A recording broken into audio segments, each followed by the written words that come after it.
Hello, my name is Vaikunthan Rajaratnam and I'm a hand surgeon practicing in Singapore. In this lecture, we're going to talk about just generally how one can find opportunities and conduct research in healthcare setting. Clinical research is about contribution to the existing body of knowledge. It is worthwhile to have a research problem. What is it that you're facing in your clinical practice that you could have a solution to, and then do some research to find solutions to that problem. And that is the commonest way and the most useful way of conducting research in healthcare.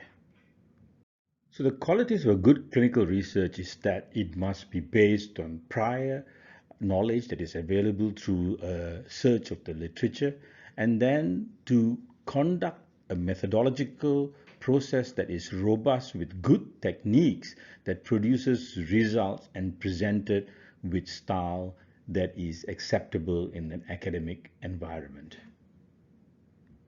One of the important things to consider being a healthcare researcher is to remain motivated. It is not easy to continue to practice clinical medicine at the same time to conduct research, but it is worth a while to consider the techniques of research so that you have the data in your daily practice. To remain motivated and to succeed, you must learn a culture of continuous learning, collaboration, and communication.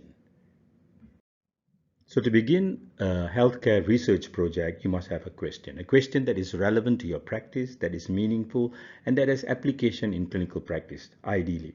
So to be able to understand the problems that you are facing in your practice, it is worth to understand what is written about that problem in the existing literature with a literature search.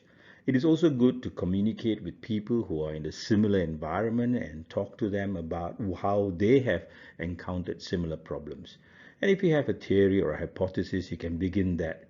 But the most important thing, you must begin with the end in mind. What is your final conclusion of your research? And you must be able to articulate that clearly for the research to be meaningful. Defining the problem is one of the most important steps in doing healthcare research. What is it that you're trying to do, and understand the question that you have to find in your research. So, and from there, you will then decide what kind of research it has to be, what is the dependent and independent variables in your research, and what are the intentions, and identify the perspective of your research, whether it is the point of view and how you're going to solve the problem and explain the problem and solutions in your research.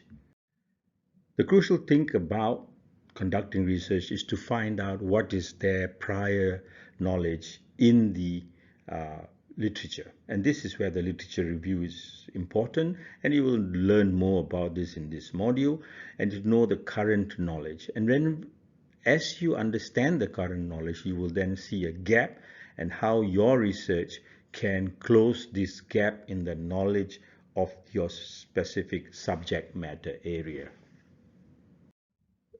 The framework of the literature review will tell you what is available in the current body of knowledge and how you are going to close the gap, that methodology of your research to bring about solutions to the problem.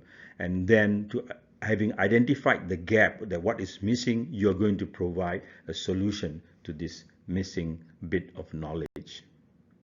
To be a successful researcher, you need to be able to network and collaborate. Find mentors and partners who will help in your research project, and don't forget to offer advice and mentor to others. And look outside of your own current environment to other domains, other uh, professionals, and there are various mediums that you could use to contact people who could help you with your research.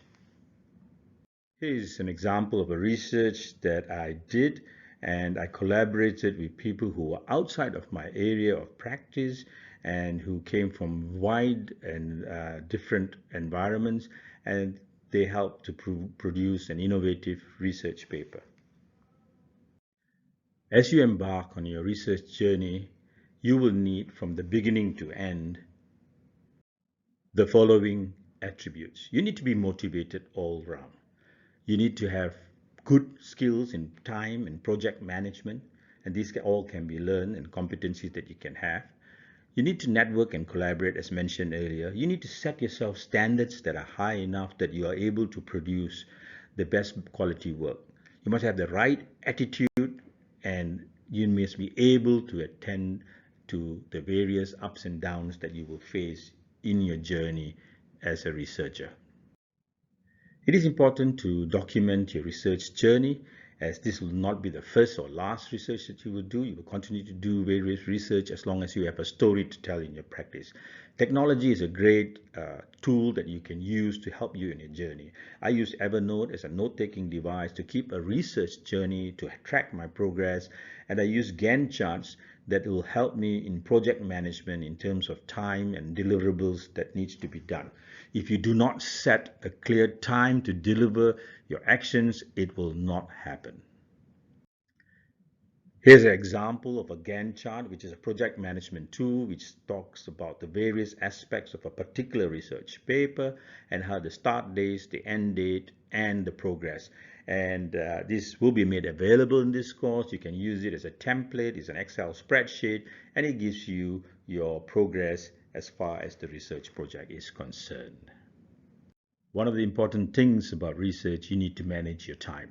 So make sure that you are focusing on things that are important and not urgent, and not be wasting your time on crisis situation. Avoid time wasting activities and distraction.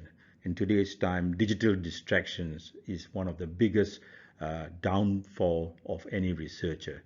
Using time off or silencing your mobile device and notification helps a lot to spend focused time in your research activities.